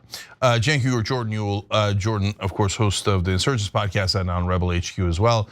Jordan, a lot to get to, so fire away. Take a look at this. This guy, he called and apologized the other day because he thought he said things that were a little bit too strong, and I appreciated that. That was President Trump responding to the spat within MAGA about the potential US involvement in Iran. This comes after a week of bitter infighting among the Make America Great Again base. But is the MAGA movement making up and reuniting? We still have questions. Tucker Carlson, you might recall, hit hard at Trump throughout the week and made claims that this potential war was not, quote, America first. Additionally, earlier this week, Tucker Carlson gave Senator Ted Cruz a thorough dressing down in a brutal interview about going to war with Iran. But now Donald Trump is saying that Tucker Carlson gave him a call to apologize for being too harsh. Cenk, what do you think about this call? Do you believe this report? And what do you think Tucker actually said? Do you think he apologized? A, of course we don't know. B, my guess is yes. And I'll tell you why. I think that both Tucker and Bannon, as you'll see in a minute, are playing a game of trying to win Donald Trump over to their side. And they know that if you cater to his ego, you know, I hope I didn't cross a line, beloved Mr. President, and you're so amazing and heroic and wonderful, and I'm nothing but your lowly servant. But could you please not attack Iran because we kind of said anti-war? That's my best guess, but I don't know. And whether, okay, but I do know this. I'm more confident that Tucker Carlson is actually anti-war, that he didn't go and say, I apologize, I think you should attack Iran. No, that I would be shocked by. Yeah, let's get into more. For a refresher, this is what Tucker posted on X just a few days ago. The real divide isn't between people who support Israel and people who support Iran or the Palestinians. The real divide is between those who casually encourage violence and those who seek to prevent it, between warmongers and peacemakers. Who are the warmongers? They would include anyone who's calling Donald Trump today to demand airstrikes and other direct US military involvement in a war with Iran. On that list, Sean Hannity, Mark Levin, Rupert Murdoch, Ike Perlmutter, and Miriam Adelson. At some point, they will all have to answer for this, but you should know their names now. To which Trump responded, calling him Kooky Carlson. Posting on Truth Social, somebody please explain to Kooky Tucker Carlson that Iran cannot have a nuclear weapon. Now, let's hear more from Trump on this alleged apology call from Tucker. Take a look. Have you seen the Tucker Carlson and Senator Ted Cruz interview? It seems like this issue on whether or not the United States should strike is kind of dividing a lot of your supporters. No, my supporters are for me. My supporters are America first. They make America great again. My supporters don't want to see Iran have a nuclear weapon. Tucker's a nice guy. He called and apologized the other day because he thought he said things that were a little bit too strong, and I appreciated that. And Ted Cruz is a nice guy. I mean, he's been with me for a long time. I'd say once the race was over, he's been with me ever since, right? But very simple. If they think that it's okay for Iran to have a nuclear weapon, then they should oppose me, but nobody thinks it's okay. Now, it seems that some of MAGA may be softening their tone and suggesting that they will ultimately support the president if he decides to join Israel in its strikes against Iran. Steve Bannon was one of the voices earlier this week warning that attacking Iran would split the country in half. Now, Bannon is saying that MAGA will trust whatever decision that Trump ultimately makes. Here is Bannon speaking to reporters at a Christian Science Monitor event on Wednesday. Take a look. And this is why I think if President Trump decides there's not a diplomatic alternative or an economic warfare alternative, that if he feels, particularly with the nuclear situation, the fedora, that he feels that he has to do it, it's in the best interest to do it because he's been consistent. No nuclear weapon, and we've said that too. We said that too. No, they cannot have, they're not trustworthy enough to have a nuke. President Trump decides to do that. I know, and particularly his skills as a communicator, that he will come and walk people through it. In the MAGA movement, look, there'll be some, but the vast majority of the MAGA movement go, look, we trust your judgment. You've walked us through this. We don't like it. In fact, maybe we hate it, but we'll get on board. Not to be outdone, Representative Marjorie Taylor Greene posted on X her support of the president. I'm so glad President Trump is giving time for diplomacy to work with Iran and Israel. Every other American president would be dropping bombs already, killing many innocent people, and the neocon warmongers would be celebrating without a care of innocent lives slaughtered. This is why he has a 56% approval rating. I'm praying for peace and prosperity for Israel and Iran and every nation on earth, especially the USA. Alex Jones was equally complimentary of Trump, but still made a, quote, direct emergency warning to him while on a show with Steve Bannon. Take a look. If you walked into the Oval Office this morning, Alex Jones, and had 5 minutes with the commander-in-chief, go ahead and roll. Tell me what Alex Jones tells him right now. Mr. President, I absolutely agree with you that the mullahs want to destroy Israel and that they're unpopular and that they are a serious danger to world peace. I'm not going to tell you what I think you should do. I would just ask you to please take your time on this, sir, and not be stampeded into anything that could potentially not just derail your agenda to save America and the West and the world, but could trigger the end of the world as we know it. Meanwhile, some concerning new polling indicates that Republicans are in favor of strikes on Iran and will back Trump over his dissenters. Take a look. The clear majority of Republicans in any poll that you look, GOP on US airstrikes against Iran, if Iran's pursuing nuclear arms, you see it here. The Republican Party, again, is with Donald Trump, 69% in this particular poll from the Chicago Council that was taken a few months ago, compared to 27% who are opposed. But again, even if you look at the other polling data, it all points in the same direction. Republicans are with Donald Trump on this particular issue, and they're with Donald Trump at large. And when you go against Donald Trump, you go down. And that's just one poll. On the other hand, some polls reflect very different findings. For instance, this YouGov poll found that 16% of US adults believe the US military should not get involved with Iran. The Economist YouGov poll we talked about earlier this week found that only 23% of Republicans said we should get involved in the war. 53% said no. Meanwhile, Steve Bannon is going so far as to call for an investigation into various Fox News personalities, including Kayleigh McEnany, Sean Hannity, and Mark Levin, for supposedly, quote, representing Israel. Take a look. It's almost criminal what is going on. In fact, I think an investigation into like what is the information Fox News is getting, is money changing hands? Are they be getting ads? I mean, I would actually say a FARA investigation should take place of Fox News, and it should take place of Fox News like starting today. So there's a lot to consider here, Cenk. Do you think that the MAGA base is getting behind this idea of direct strikes, US strikes on Iran? No, not at all. That's, hey, Sharon. That's a, hey. Hi, Cenk. Hi, Jordan. Hey.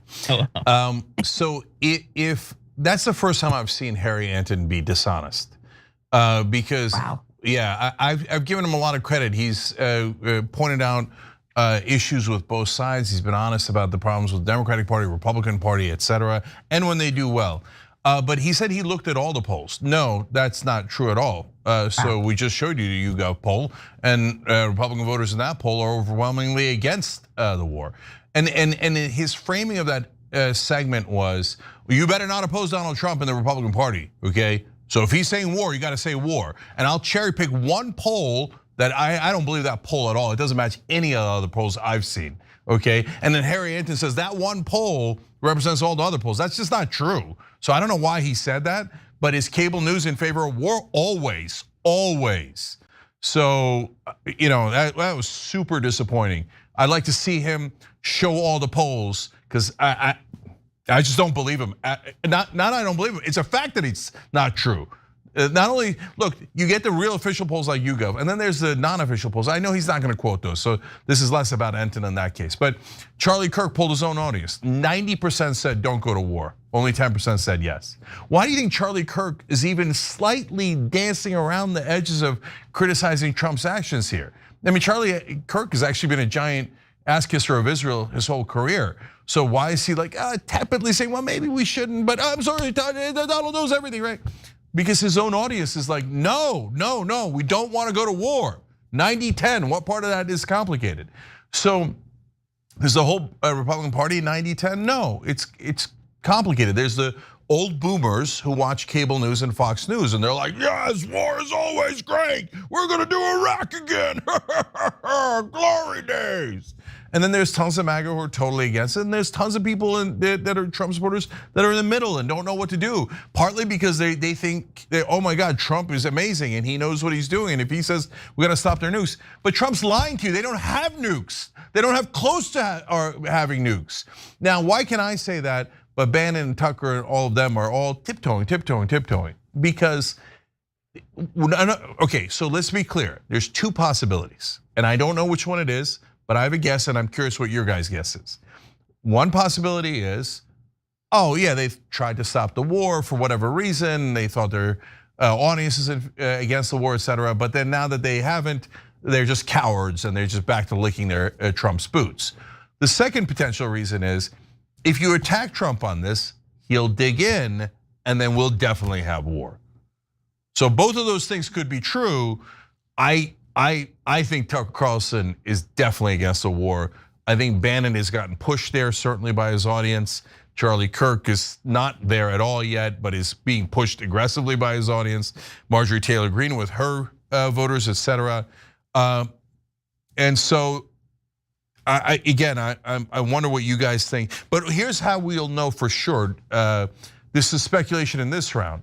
But if going forward, Bannon and Tucker and all those guys continue to hit the neocons and the establishment and their proxies by saying things like Fox News hosts should be investigated for supporting a foreign government of Israel, like Bannon just said, that means they are anti-war. They're trying to ingratiate themselves to Donald Trump so that they don't alienate him and he actually comes out on their side and they win against the neocons.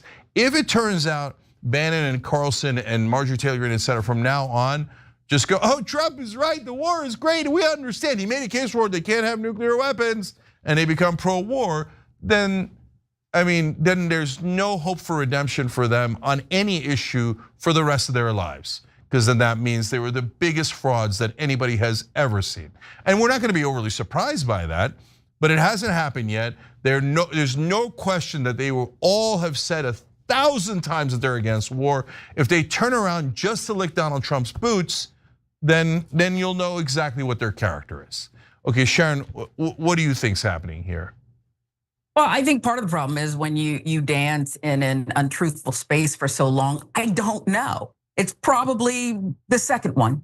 Tucker does not want war. Perhaps Marjorie doesn't. But I think Tucker, Bannon, Marjorie Taylor Greene can all be bought. So I don't know. I really just don't know. The other part of it is listen, this is the guy who is at the top. And so you have to play to his personality, play his game, but it's a little bit like a toddler who never picks up their toys, and they pick up one toy and you have to give them heaps of praise and saying, oh, you're the world's greatest cleaner, just to kind of mess with their heads and get them to pick up more. That's like who Donald Trump is.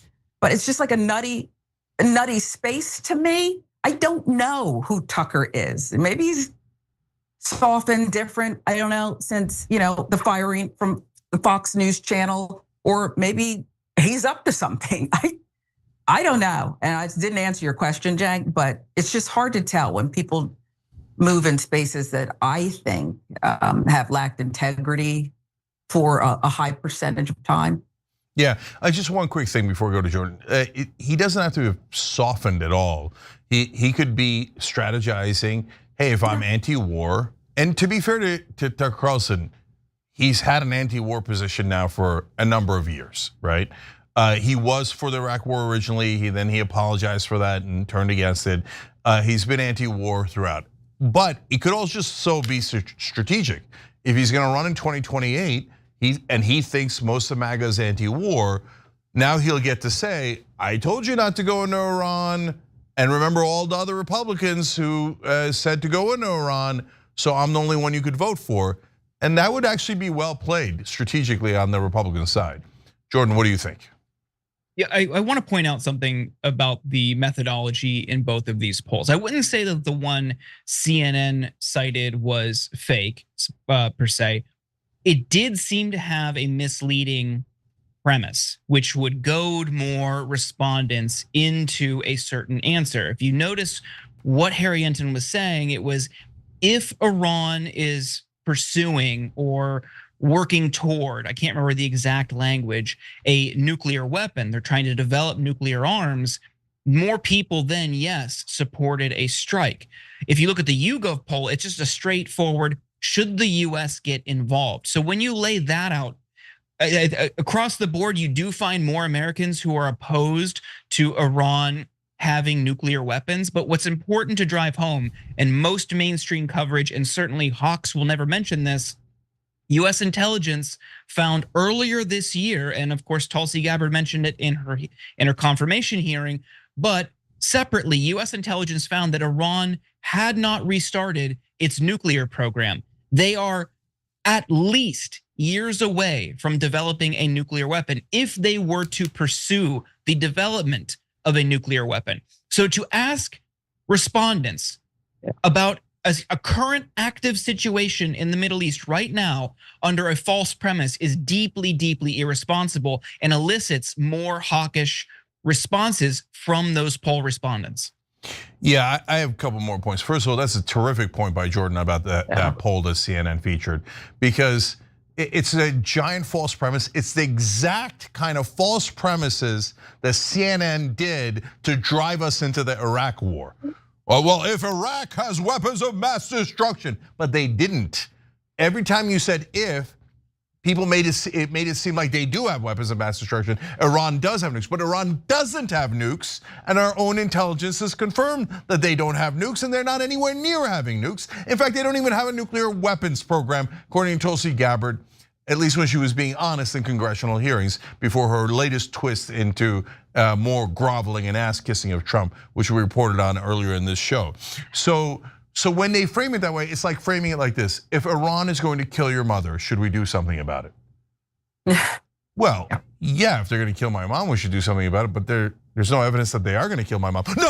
Nope, you said yes. That's it. Everybody wants to attack Iran. So that's garbage CNN driving us to war as usual. Anyway, so if you're wondering, yeah, but which side is MAGA on? There's this ludicrous theory on some portions of the left that all of MAGA is actually pro-war and they're lying about being anti-war. But guys, there's reasons for politicians to lie about their position, even reasons why media might lie about their position. But why would a MAGA guy lie about his own position? They have, some of their positions are heinous and they don't lie about those, they just say it to you, right? Like, oh yeah, we think Abrego Garcia wasn't guilty and Mahmoud Halil wasn't guilty, so what? Lock them up, they're immigrants. They don't hide any of their opinions. They have no reason to hide any of their opinions. And why do you think Tucker Carlson, Steve Bannon, et cetera, or all of them are pushing towards anti-war? Because their voters, their audience is pushing towards anti-war. And so how can you tell? You could tell in what is said between the lines. So Alex Jones at the end, he's like, oh, well, the president should do whatever he thinks is right. He's such an amazing guy. And so if he attacks Iran, though, of course, the whole world might die. That's Alex Jones saying, don't attack Iran, but I'm kissing your ass so you don't hate me, so you don't dig in further. And even in the groveling one that Bannon did, and the one that we showed you, and he said, and if he says we should go to war, he could make a good case for it, I'm sure, even if we hate it, right? So, but you could say, no, they're all lying, and that this is all a giant trick, et cetera. But none of that matters. The only guy making the decision is Trump. So let's hope to God that I'm right at least about some significant portion of the MAGA base, and that they actually make a push here. Because the only people who could beat the neocons within these 2 weeks that Trump is deciding, this is another comical point that some on the left make. They say, no, if we put enough pressure from the left, Trump will change his mind. Come on, please don't embarrass yourself, please.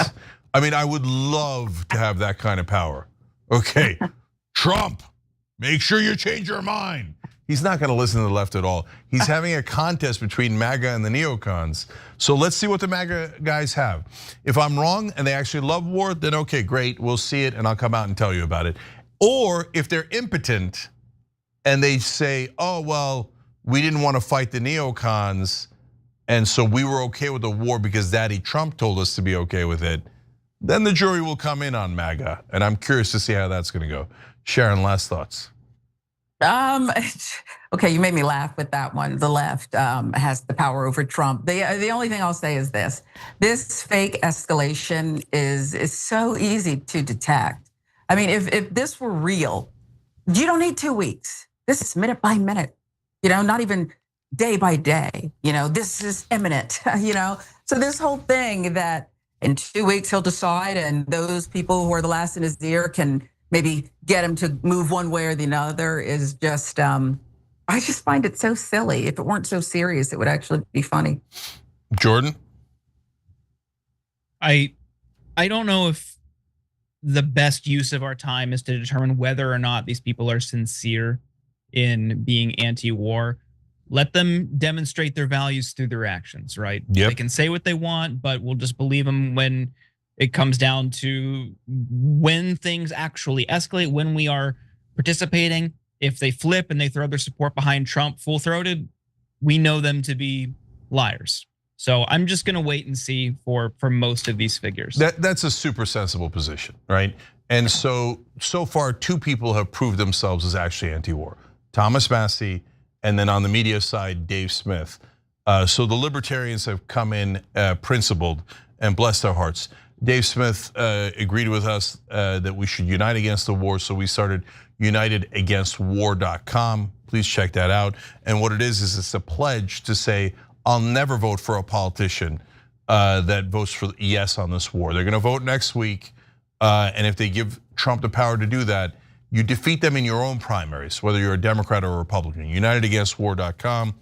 Unless you think, hey, if Daddy Trump's getting paid by the Israeli lobby, then we should all go die for Israel. Okay, well, that's your call. We're all gonna find out together. Jordan's totally right. We're gonna see, was MAGA anti-war, or were they monumentally full of crap the whole time? All right, we're gonna take a break here. When we come back, speaking of monumentally full of crap, Laura Loomer attacks everyone in sight, including Tucker Carlson and me. We'll be back. Oh my God, you need Greg Louganis to get that far underwater.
right, back on TYT. Let's go to Super Chat. Balk said, who's to say Trump listens to anyone but himself?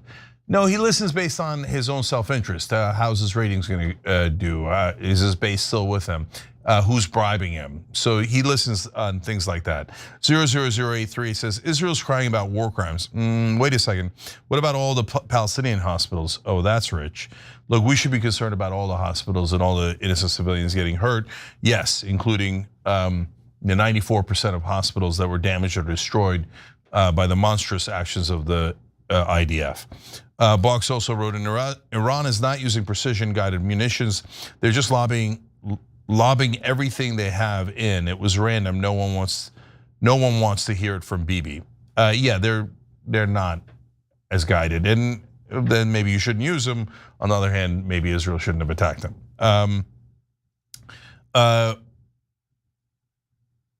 Okay, Austin says, Laura Looney, this is now YouTube members, Laura Looney made fun of Theo Von's addiction recovery because he's questioning Bibi's motivations. She's disgusting. Yeah, but I think as we're gonna talk about in the next segment, I think she's accidentally helping us because she's like getting anyone who criticizes Israel, she attacks them so much and so ridiculously, she's getting them to dig in more. So keep going, Laura. I like how stupid you are. Corporate media sucks says, I've always believed in finding sincere common ground. I will totally protest with anyone who's against the war. Thank you, brother, that's awesome. EFS says, everything is 2 weeks with this fool, referring to Netanyahu. Ever noticed? Yeah, brother, we definitely noticed. And now on Twitch, 3229071 says, the haters of Cenk from the left have to ignore all the times, and there's lots of them, where Cenk disagrees with the right. It's the only way to make their stupid arguments about him seem plausible. I don't get why they do it. Oh, that's easy, because they're liars and they think that they're gonna gain from it in terms of views, money, branding, whatever stupid thing that they think they're gonna gain from it. But are they lying about me supporting the right? Just watch 5 minutes of the Young Turks on any given day. Of course they are, they're giant, stupid liars, it's obvious. Okay, and Don Dada Dragon just has a fun one. Turkish tornadoes on a warpath today. Yeah, I hear you, we'll be back.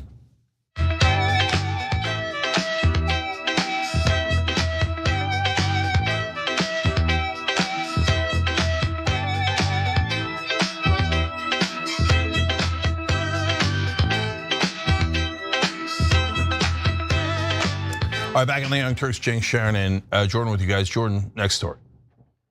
Take a look at this. It's interesting you're trying to derail my questions by calling me an anti-Semite, which you are. I did not. Of course you are. And rather than be honorable enough to say it right to my face, you are in a sleazy feline way implying it or just asking questions about the Jews. I'm not asking questions about the Jews. There's nothing to do with Jews or Judaism. It has to do with the foreign government. Isn't Israel controlling our foreign policy? That's not about the Jews. As Tucker Carlson continues to fight against the potential of the US intervening in a foreign war with Israel and Iran, he's also gained another enemy. Trump's new self-appointed loyalty enforcer, Laura Loomer, has officially declared war on Carlson and others in an unhinged social media bender. She's been on a warpath, attacking anyone who disagrees with Trump and the idea of going to war with Iran, including conservative figures like Candace Owens and Matt Gaetz. But she zeroed in on Tucker. Yesterday, Laura Loomer made a bold claim, publicly accusing Carlson of, quote, being controlled by Muslims and being a propagandist for Qatar. The claim stems from a Washington Examiner piece from last month looking at Qatar's lobbying efforts with the US. The Washington Examiner's Robert Schmad reported on Qatar's big dollar efforts in May, writing, quote, perhaps Qatar's biggest victory in its post-election right-wing media campaign thus far was securing an interview between Tucker Carlson and the Qatari prime minister in March. The interview, which has raked up nearly 6 million views across X and YouTube, was friendly, with Carlson praising the country. Schmad added, Qatar paid top dollar to ensure this interview took place. Foreign Agents Registration Act records show that Lumen 8 Advisors LLC, a legal consulting company for which very little public information is available, helped facilitate between Carlson and the Qatari dignitary. The embassy of the state of Qatar pays Luminate advisors $180,000 per month to, quote, provide media and communication coaching and consulting services. To be clear, the records don't prove that Tucker Carlson himself was directly paid for the interview, only the intermediary who set up the interview. But here's a condensed version of what Loomer initially stated. This was a paid propaganda piece in which over $200,000 was paid by the embassy of the state of Qatar for Tucker to interview a Qatari official, all while knowing Hamas is an Iranian proxy funded by Qatar. Qatar funds Islamic terror around the world, and they think they can just pay everyone off to make them turn a blind eye. The Qataris are global funders of Islamic terrorism, and their money has been used to murder American citizens. Tucker should just be honest that he's a mouthpiece for genocidal Muslims. His media company was literally funded by a Muslim investor who is half Pakistani and half Iranian, and who spends a lot of time in Qatar. And trust me when I say a lot of people in pro-Trump circles are very uncomfortable with this. Tucker Carlson disputed this claim on Steve Bannon's War Room. Take a look. I was never mad at Mark Levin or Hannity. I like Hannity. Brilliant constitutional guy. Yeah, there are great things about all these people. I don't think they hate me personally. They know I'm not working for Qatar. Though I feel like maybe I should be working for Qatar. Like, what the hell at this point? I've never taken a dime from any foreign country or anybody, actually. In fact, you just bought out, I think it was announced you bought out your investors. Yeah, I'm not a money guy. I mean, they're projecting. My whole life, I'm totally happy to tell you why I'm doing what I'm doing. And I want to be transparent, and I think pretty much I am. They're the ones who have these weird, complex motives, and so they project onto everyone else the same. Oh, you're getting paid by somebody. You're not sincere. You don't really think that. You're saying it in order to get clicks. Or it's also dumb. In other posts throughout the day, she posted things like, "Dear Tucker Carlson, I'm sorry. I don't have the opportunity today to tell you to blank off to your face and call you out for letting your mouth serve as a blank warmer for Arabs. I'm sorry I can't say blank you to your face for the way you undermine President Trump." A large portion of her posts were met with community notes disproving her claims or criticism, which of course she responded to with more attacks, accusations of being fake MAGA, etc. She's also threatened to tell Daddy Trump about their bad behavior. "I am screenshotting everyone's posts and I'm going to deliver them in a package to President Trump so he sees who is truly with him and who isn't. We need to end this culture of people rising to the top after they bash Donald Trump and attack his policies. We need to stop rewarding disloyalty and set some standards for what is and isn't allowed to be around Donald Trump. I am the loyalty enforcer." Cenk, have you demonstrated sufficient loyalty to President Trump? No, I have not. Or to Laura Loomer or to Israel. And that's why Laura Loomer also attacked me later in the day, which we'll get to in a sec. She's attacking everyone who's opposed to Israel because she's really worried about foreign governments influencing America. Oh, right. It's okay if Israel does it, but she claims she's concerned if Qatar does it. I don't know who's taking money from who, and I don't care. So you want to find that out and you want to reveal things about people, great, I love it. Well, let's find out. I'm not opposed to that, I'm in favor of it. But what I care most about is, are we going to war or are we not? How is this going to affect policy, okay? And let's just make a note about hypocrisy first before we move on. So 80% of Congress took money from AIPAC in this election cycle if they were up for re-election. 80%. And look at that, 80% of Congress says we should do whatever Israel wants. What a coincidence. And AIPAC, a lobbying group that it lobbies American politicians on behalf of Israel. They say Israel supporters. Okay, it doesn't matter either way. The bottom line is they want those politicians to do exactly what Israel orders them to do. And the politicians do exactly that. But in mainstream media, they say, oh no, the hundreds of millions of dollars that AIPAC has spent on our honorable politicians has not affected them at all. Not at all. It's just total coincidence. No, Israel is legally bribing all of our politicians, and they totally and utterly control them. What's interesting about Trump is that since he screws over all of his creditors, since he already took Miriam Adelson's money and a lot of AIPAC and affiliated lobbying money from different people at different times in his political career, he's a little bit more up in the open. And he's like, well, now Qatar's giving some money and they're buying him a jet and then they're giving money to his sons and his businesses. So he's like, I don't know, I'm getting bribed on both sides. So he's up for grabs. So Tucker Carlson, Steve Bannon, and others, we might hate him on other stuff, but they're like, don't go to war with Iran. Remember, our whole position was anti-war, right? And Laura Loomer saying, how dare you? You must obey Israel, okay? And if you don't, you serve Muslims, and Muslims are dirty and terrible, as again, she alluded to in attacking me. But then if you say, hey, Israel seems to be bribing all of our politicians, anti-Semite, right? So yeah.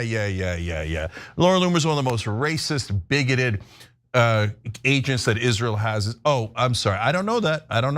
It doesn't matter. She doesn't have to be an agent. She could just have a natural affinity to a foreign government, and either way, it's plainly obvious she wants all Americans to serve a different country. If anyone else did it, if I came out here and was like, oh, these people are anti-Turkish, you must do exactly what the Turkish government orders you to do. People would be like, that's a freaking joke. If Turkey bribed 80%, Friends of Turkey, bribed 80% of our politicians, and then all of a sudden we're starting wars on behalf of Turkey, everyone would point it out because it'd be mental not to. But when it's Israel, you're not allowed to say it, you're not allowed to say it. No, I can say it, and so can everyone else, and Laura Loomer can go suck it. Oh, right, she already has. All right, Sharon. I'm sorry she's being cruel to you, but I think you can handle yourself. I think you're right, she's helping. She's helping. She's vile, she's racist, but this is actually great. And she's actually, if I go back to the last segment, making Tucker Carlson and Steve Bannon and Marjorie Taylor Greene look like they have a lot of integrity here, okay? She's just pledging to a king and another country and name calling. And I think it's very transparent. And I don't even know if it's gonna weigh heavily with Trump at this point. I mean, she's so loud and so on note all the time with this. She's helping the other side, but she's also, I think, maybe grading and getting, when there's that much noise, I don't know if Donald Trump is even listening to her. He likes to hear his own voice, not necessarily always hers. Yeah, well, Cenk, she also went after you. When you posted this, Guardian is reporting the US is considering dropping a tactical nuclear weapon on Iran to destroy their facilities. That's the most mental thing I've ever heard. So we would nuke them to make sure they don't get a nuke because nukes are so dangerous. So we'll use one, WTF. I think it's a reasonable point. But Loomer responded with, another day, another Muslim commentator lying about President Trump to sow discord in our community. This is fake news, Cenk Uygur. You deliberately lie about President Trump's foreign policy to push for chaos and Trump hatred. You have been lying all week about a non-existing war that the US is not involved in. What do you say to that? How do you respond to that, Cenk? Imagine if I said, oh, another lying Jew commentator. Okay, everyone would flip out, rightfully so, because that's deeply anti-Semitic and terrible, etc. But I would never do that because I would never, ever want to smear or associate other Jews with Laura Loomer. They got nothing to do with her, they're innocent, okay? No, Laura Loomer is the one who's a deranged psychopath who demands that we all serve Israel, not anyone else. But so she attacks me based on my background. Of course she does, because she's a deeply dumb, racist bigot, and that's all she's got in her arsenal. I mean, she's talking about how Tucker Carlson is too pro-Muslim.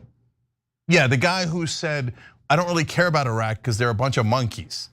He's too pro-Muslim, and so, but that's all she has. She has two tricks in her arsenal. One is, I hate all Muslims, but by the way, don't ever say anything against me, otherwise I'll pretend to be offended that you're an anti-Semite, because she's so concerned about bigotry, she does it nonstop. So her and I went back and forth a couple times, and all she ever did was just say, oh, Muslim, Muslim, Muslim, Muslim. She charged me with being Muslim. Okay, so what? What is that a charge? Wow, you got me. Yes, my background is Muslim. That's not a thing that wins the argument for you. All right, so look, the jury's in on Laura Loomer. Total, utter nut job.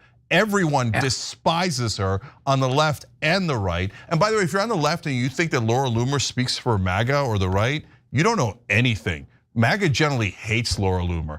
And they're like, no, they follow whatever she says. You think MAGA hates Tucker Carlson and Steve Bannon? Because that's who she's attacking. No, they don't. No, they think she works for Israel and they don't give a goddamn about her. And that's one good thing about MAGA. Okay, damn it, we're out of time. All right, we got to take a break here. We'll be right back.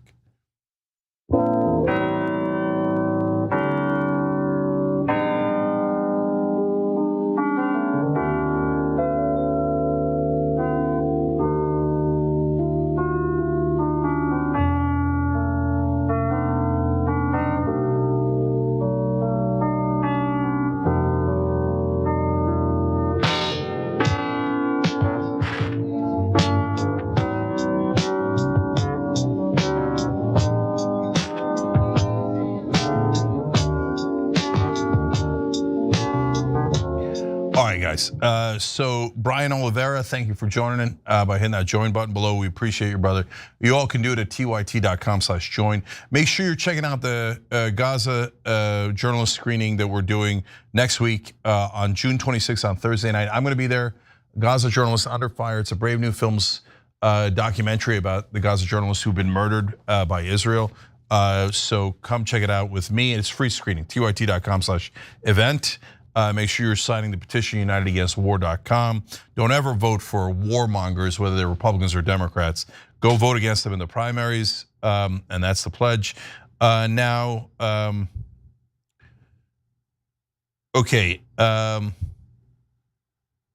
So that's interesting. So I'll read this. I'll read a couple of these. Teddy, Lucy, Linda wrote in on tyt.com. I saw Tucker Carlson interviewed by Chris Cuomo, and by the end of it, I felt he was genuine in his anti-war position.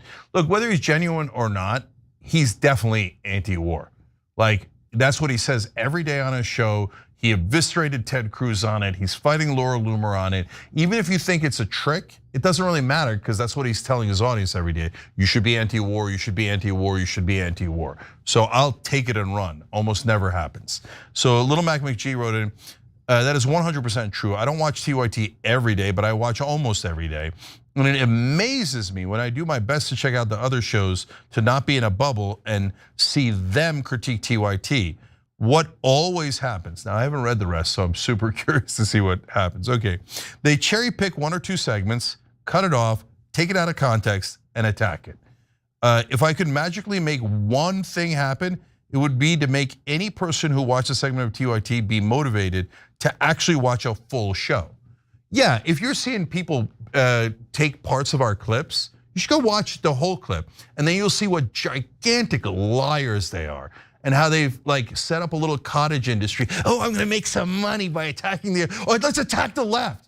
Let's attack the biggest show on the left. Forget the right, who cares about that? Policy, Palestinians, who cares, who cares? Let's tear down the left. And how do they do it? By lying and lying and lying and lying.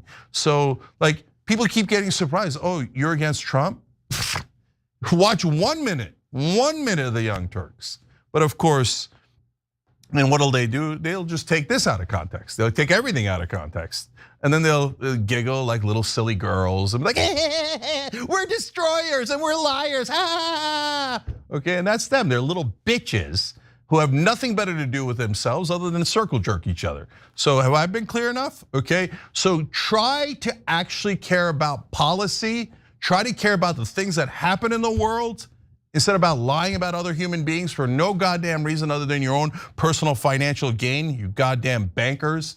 So anyways, Frank Thorne writes in on YouTube member section, Loomer thought she would be the next first lady and it burns. That's funny. I am running out of time. All right, we'll be back.